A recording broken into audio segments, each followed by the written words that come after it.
السلام علیکم اسٹوڈینٹس، آج ہم داستان پڑھیں گے۔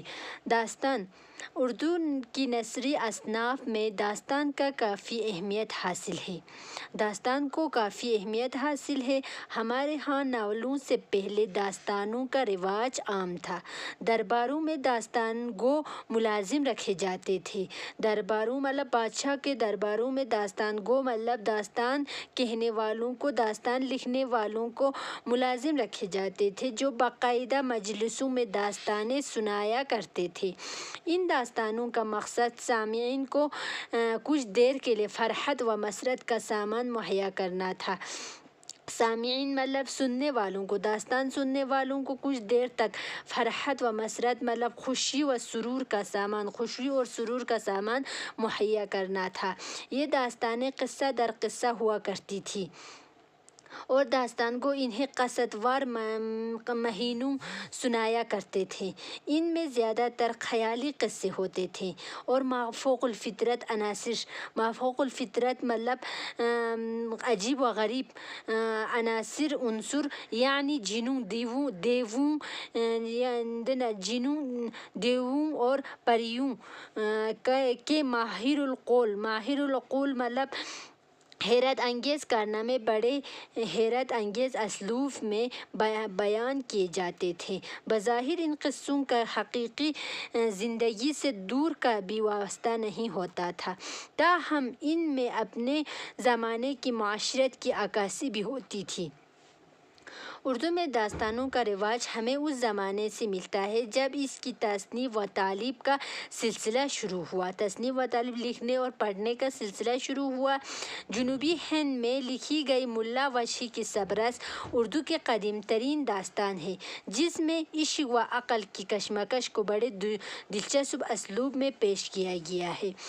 شمالی ہندوستان میں لکھی گئی اردو کی پہلی داستان قصہ مہر افروز و دلبر ہے۔ تحسین کی نو طرز مرصع ایک عمدہ داستان ہے۔ اس کی عبارت مسجع و مقفع ہونے کی وجہ سے خاصی مشکل ہے۔ اس کی عبارت مطلب اس کی مفہوم معنی جو ہے مسجع و مقفع مطلب سجی ہوئی اور قافیہ عبارت ہونے کی وجہ سے خاصی مشکل ہے۔ انشا کی رانی کی کیتکی کی کہانی اور رجب علی بیگ سرور کی داستان فسانہ عجائب بھی عمدہ کارنامے ہیں۔ فورٹ ولیم کالج کے قیام کے بعد اردو میں بہت ساری داستانیں لکھی گئیں۔ اس ادارے کا سب سے اہم کارنامہ میر امن کی باغ و بہار ہے۔ اصل میں یہ تحسین کی نو طرز مرصع کی مشکل زبان کا سلیس اور آسان ترجمہ ہے، جو زبان کی خوبی کی وجہ سے ترجمہ ہونے کے بجائے تبازات قصہ ہے۔ تبازات مطلب تخلیق کیا گیا لکھا ہوا قصہ معلوم ہوتا ہے، اور اتنا عرصہ گزر جانے کے باوجود اس کی مقبولیت میں کوئی فرق نہیں آیا۔ شیر علی افسوس کی آرائشِ محفل اور حیدر بخش حیدری کی طوطا کہانی فورٹ ولیم کالج ہی کی دین ہے۔ 19ویں صدی کے آخر میں جب نئی تہذیب کی چکا چوند نے اردو زبان و ادب کو نئی منزلوں کی طرف متوجہ کیا تو اس کا اثر داستان پر بھی پڑا۔ نئی تہذیبی تقاضوں مطلب خواہشوں نے انسان کو خیالوں کی دنیا سے نکل کر حقیقی زمین پر چلنے پر مجبور کیا، جس سے اردو ادب کی یہ صنف زوال کا شکار ہو گئی۔